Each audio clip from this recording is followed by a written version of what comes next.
La ilaha illallah Muhammadun Rasulullah alaihi salatullah wa alihi wa Santri, kembali ke 5 nasihat Mas Luqman Al-Hakim. Ingat baik-baik. Jadi Luqman Al-Hakim itu menasihati anaknya. Saya, Pak Ustadz Bambang, Pak Ustadz Doni adalah orang tuamu di sini. Ayahmu di sini itu Pak Ustadz Eki Firdaus, Pak Ustadz Doni, Pak Ustadz Bambang. Maka Pak Ustadz nasihati kamu semua dan juga seluruh jamaah yang hadir di sini. Semoga bisa memetik pelajaran ini. Yang pertama, jangan berbuat syirik. Apa santri? Jangan berbuat syirik. Pinter. Allah Subhanahu wa taala berfirman dalam surah Luqman ayat 13, "Ya bunayya la tusyrik billah inna syirka la dzulmun adzim." Dan ingatlah ketika Luqman berkata kepada anaknya pada waktu ia memberi pelajaran kepadanya, "Hai anakku, janganlah kamu berbuat syirik. Sesungguhnya dosa yang paling besar di sisi Allah, kedzaliman yang paling besar adalah syirik." Surah Luqman ayat 13. Santri, jadi dosa paling besar apa? Syirik. Na'udzubillahi min syirik. Itu apa? Menyekutukan Allah. Astaghfirullahaladzim. Pak Ustadz, apa akibatnya kalau berbuat syirik? Akibatnya surah nomor 39 ayat 65. Allah Subhanahu wa taala berfirman dalam surah Az-Zumar ayat 65, "Walaqad ukhya ilaika wa ilal ladina min qablika la in asyrakta la yahbatanna 'amaluka wa la takunanna minal khasirin." Dan telah kami wahyukan kepadamu wahai Muhammad dan kepada rasul-rasul sebelummu, jika engkau berbuat syirik maka hapuslah seluruh amalmu. Hapus semua, delete all, hilang kabeh. Astagfirullahaladzim. Salat, puasa, zakat, bahkan haji hangus seketika. Naudzubillahi min dzalik. Rugi atau rugi santri? Rugi. Wala takunanna minal khasirin. Dan niscaya kamu termasuk orang yang rugi. Jadi hati-hati nggih, jangan sampai berbuat apa? Syirik. Ya. Maksudnya gimana Pak Ustadz syirik itu? Contohnya menyembah selain Allah, itu syirik. Atau double. Di satu sisi dia berdoa pada Allah, di sisi lain dia berdoa pada selain Allah. Itu juga syirik. Hati-hati ya. Di satu sisi dia meminta berkah pada Allah, di sisi lain dia meminta berkah pada selain Allah. Nah, itu tidak boleh ya. Santri. Pesan kedua. Pesan apa? Kedua. Berbakti kepada kedua orang tua. Apa santri? Berbakti kepada kedua orang tua. Surah Luqman ayat 14. Nanti Pak Andrian Suhanda juga diingat-ingat ini, sampaikan pada istri, sampaikan pada anak, bapak-bapak yang hadir di sini. Ini berlaku untuk semua orang nggih, pesannya. Baik itu kita punya anak usia 1 bulan, 3 bulan, 10 tahun, 15 tahun, 20 tahun, bahkan 40 tahun. Ini berlaku sampai kapanpun ya. Pesan kedua, berbakti kepada kedua orang tua. Allah Subhanahu wa taala berfirman dalam surah Luqman ayat 14. Surah berapa? Luqman ayat 14.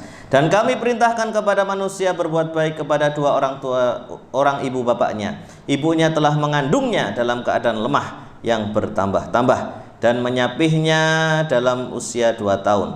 Bersyukurlah kepadaku dan kepada kedua orang ibu bapakmu. Hanya kepadakulah tempat kembalimu." Subhanallah. Santri.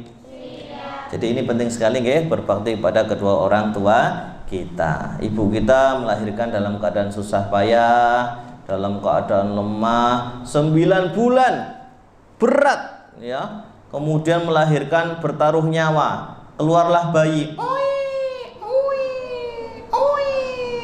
Keluar jadi dulu banyak banget gitu ya. Ya, santri. Bayi lahir sunahnya diadani. Apa tujuannya?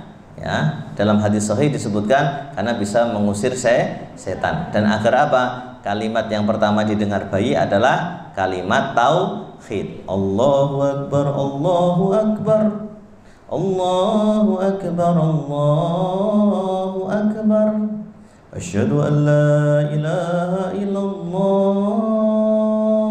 Wah, itu kalimat tauhid yang pertama kali didengar bayi. Jangan sampai bayi baru lahir dengernya dangdut koplo gitu. Ambiar gitu. Astagfirullahaladzim, ya Allah, dengernya kok dangdut koplo. Dengernya kalimat tauhid, Allahu akbar, Allahu akbar. Nah, alhamdulillah. Santri. Dan mengusir setan. Karena ketika dengar azan setan lari terbirit-birit. lari terbirit-birit mencari tempat yang tidak kedengeran adzan. Jadi itu tujuannya ya, menurut Ibnul Qayyim Al-Jauziyah. Santri. Ya, jadi yang kedua apa? Berbakti pada kedua orang tua. Jadi ini penting sekali. Anak-anakku santri Khairun Nisa, aku tahu. Kadang-kadang Pak Ustadz gaul ya. Aku tahu ya.